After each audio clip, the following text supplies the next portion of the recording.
June 25, 1950. North Korea invades South Korea in an attempt to unify North and South as one communist country. This was the beginning of a puppet war between the Soviet Russian-backed North Koreans and the South Korean troops backed by the UN, which were 90% American at the time. Small battles between North and South Korea had occurred, each testing out their military strength, but nothing of this magnitude had occurred before. When Americans proposed its plan to go to war with North Korea, the UN unanimously voted 2 days later to go to war. Following the decision of war, President Truman ordered General Douglas MacArthur, commander of all forces in the Pacific. When North Korea invaded South Korea, the South Koreans were unprepared. Only one rifle company was stationed at the 38th parallel. Instead of fighting off the North Korean troops, South Korea tried to delay the invasion by blowing up bridges that led to Seoul, the capital. Orders did not reach the proper authorities and the bridges were blown. Hundreds of people on the bridges fell to their deaths and many South Korean troops were trapped on the other side of the river. Only 25,000 of the 98,000 original South Korean forces re-entered the city of Taegan. Although UN and South Korean troops were unprepared, they temporarily held off forces in Taegan, mainly because of American and Australian aircraft. They held forces for 5 days in Taegan and successfully held back the North Koreans until being forced to retreat. By early August of 1950, the North Korean forces were slowed, but had pushed the UN forces back to the Busan perimeter, which guarded the port city of Busan. This port was needed to drop off supplies and forces. General MacArthur proposed a plan to take pressure off the troops defending the Busan perimeter. MacArthur wanted to invade the city of Incheon, which is located near Seoul, South Korea's capital. The city was located far from the held Busan perimeter, but MacArthur knew if North Korea had to cut their troops in half, that the troops could pull through at the Busan perimeter.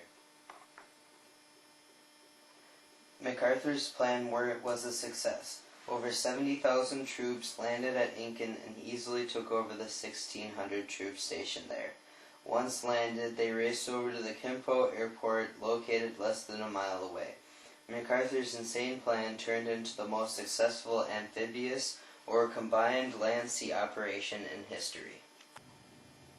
By September 26, 1950, the South Korean capital, Seoul, was recaptured.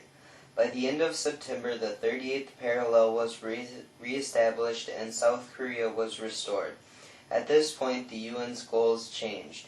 In 1948, the UN wanted to see North and South Korea reunited as one democratic nation.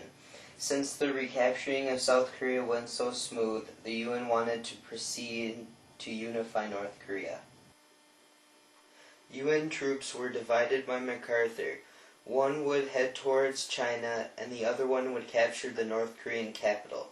There was a race between South Korean and U.S. troops to capture the North Korean capital, but on October 20th, when South Korea entered the capital, it was a barren wasteland, with everyone evacuated and only a warehouse with canned food and whiskey. The other group proceeded up the west coast and then toward the Yalu River. These troops did not know what was waiting for them. In the winter of 1950, China warned the UN troops that if they came too close to the Yalu River, that they would enter the conflict. MacArthur did not take this warning seriously, and when they got too close to the Yalu River, China entered the war. UN troops were not prepared for China's entrance into the war. China had plentiful resources and could supply their troops fast. UN troops were not prepared for the harsh winters of North Korea and the number of Chinese forces. By December of 1950, the UN evacuated the 8th Army Division and the X-Corps through the ports of Hungnam and Wonsan. By January 1951, North Korea with China had recaptured the city of Seoul, and UN forces had retreated to the south half of South Korea. A stalemate was reached, and MacArthur proposed an attack on China, which involved using almost 8 atomic bombs. After outwardly criticizing Truman, MacArthur was fired and General Matthew Ridgway was ordered in command. Ridgway gave morale to the troops, and almost 2 years later, Seoul was recaptured and an armistice line was reached. In 1952, President Eisenhower was elected president and ordered peace negotiations. A ceasefire agreement was reached, but the war was not over. POWs on both sides were not being released. In April 1953, Operation Little Switch occurred, which allowed each side to exchange sick and wounded soldiers.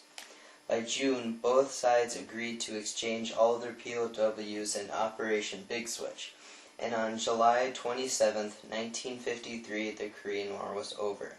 The result was North Korea losing only around 21,000 square miles of land.